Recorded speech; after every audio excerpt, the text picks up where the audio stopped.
A gentle late morning walk through Greyfriars Kirk churchyard, right in the centre of Edinburgh, famous also for Greyfriars Bobby, the loyal dog who sits here.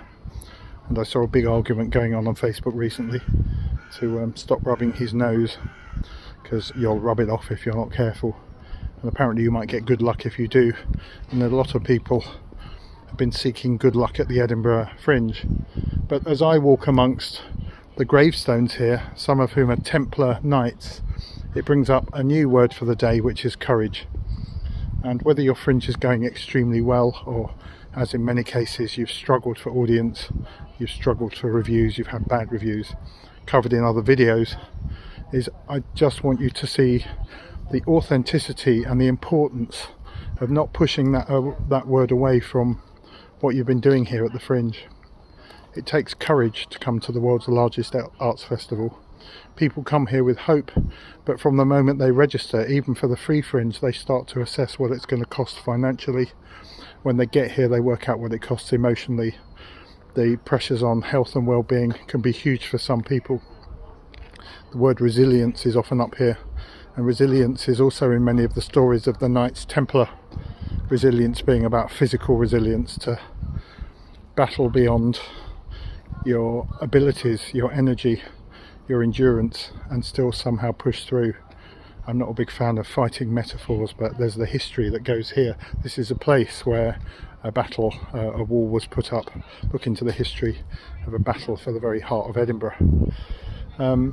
So courage really is an invitation to accept that you acted with courage coming up here, and that courage, I want to say, is as important, if not more important, than the outcome. And I invite you to tell yourself that, particularly if you've had a hard time and you deliberately or unconsciously or for pure financial reasons set measures like, I need to fill my venue 70% to break even, and all of those narratives that go on up here. But at the bottom line is, by coming here, and it is a privileged place of the world, you still showed courage. You showed courage going on stage, bearing yourself in front of the audience with work that was up for judgment by reviewers, and you had to take those reviews as they went into the public domain.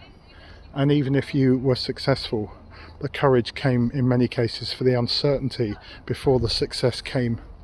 It takes courage to be honest to those around you. It takes courage to phone home and tell people how it's going, and if it's not going so well, and maybe to cry those tears. It creates courage. It also creates courage to sometimes celebrate with other people the good reviews you have. If you find celebrating yourself and your work difficult, it takes courage to be so transparent and open about things going well, and to take on the courage of actually saying, I did well. I think the courage is really important. And I invite you, if you have been keeping a journal, or if you haven't, and if you're just talking to your phone or just sit quietly, is to make a little list of the risks you took. It may have been a change to your show. It might have been it took courage to flyer people. It might be it took courage to take the criticism that came. It took courage to go into the venue and play to a very small audience. It took courage to notice that someone left halfway through your show. And that may just have been that they were tired or not feeling well. It takes courage to dismiss the idea that it was because of your show. It takes courage sometimes to be humble in front of other people who are having a bad time, and to talk down your show a little bit so they don't feel so bad about their own, to be a bit demure and humble about it. It takes courage up here to take that financial risk. It takes courage to walk through Edinburgh and not fall over the cobblestones. It takes courage because you thought you couldn't make it up at Arthur's Seat, and you got halfway and you pressed on and you made it to the top. At some point we all get old. At some point we end up in places like here, and these are quite old gravestones, and to look back over a life, to tell the stories to your grandchildren, if you have them, that was a time when you took the risk and it paid off, or it didn't. And this is the lesson that you learned, to tell your grandkids, those that you love, and that's a lesson that they learn because they hear your wisdom born of the courage that you took, the risk that you took here at the Edinburgh Fringe, or of course anywhere else in your life. So this is a place where every life here has got a story. And I'm not being morbid, but your show will soon be over. and in some ways you might decide to bury it. You might create space for something new, or you might carry it on and resurrect it. This is not a spooky graveyard in any way for me. I come here and find it very uplifting, not for religious reasons. Sometimes there's just an energy here, and I invite you to go to one of the many churches, because there are some that haven't been converted into cabaret venues. Here in the Fringe, these are quiet places, and actually they feel quieter to me somehow amongst all the tourists who are going around almost mechanically being told about the little dog in Greyfriars Kirk or the stories of battle here. I quite like it. I've always found that for me, it's actually amongst the noise of endeavour and risk taking that I find a calm, and it helps me reflect. What risks did you take? Could have been the press release that you launched that was a bit different from the one you would normally do. That one message you put out, or that little TikTok video, and you weren't sure because it was the first one that you made what the reaction would be. Little acts of courage are all about taking risk, and there are consequences, positive and negative, but there are always lessons to be learned about why it went well and why it didn't.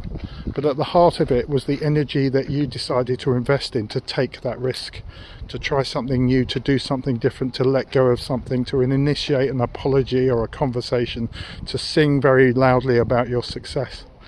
List a few actions that you took this month that required a little bit of courage, and maybe you have two columns. On the left is I took that step, it was a risk and it didn't pay off, but what did you learn from it? What might you do differently next time? What might you persevere with? So what worked, what didn't work? They're the two columns, and in both cases there's the chance to develop wisdom, and wisdom is born from reflection on experience. And here, Greyfriars Kirk, at the heart of the Edinburgh Fringe, you might even hear the silence, is a great place to start that reflection process and celebrate the courage that you took here at the Edinburgh Fringe. And I celebrate you too.